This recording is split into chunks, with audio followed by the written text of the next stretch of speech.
Hi, my name is Nir Pechuk, and I'm the CEO and co-founder of Extentek. I'm Maxwell Mamishev, and I'm the CIO and co-founder of Extentek.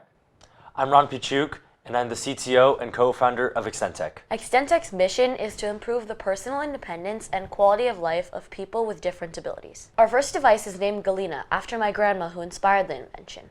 It helps people who are blind or visually impaired pour any substance into any container without overpouring. After we created the device, we didn't really know what to do with it. We didn't think that kids like us with our age and just go to a normal school could make a business that would change the world.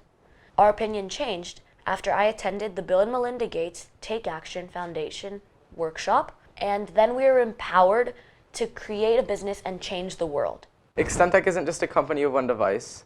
Some other ideas we have for advices are optimistic and pessimistic cups that would tell you your cup is half full or half empty depending on which cup you have.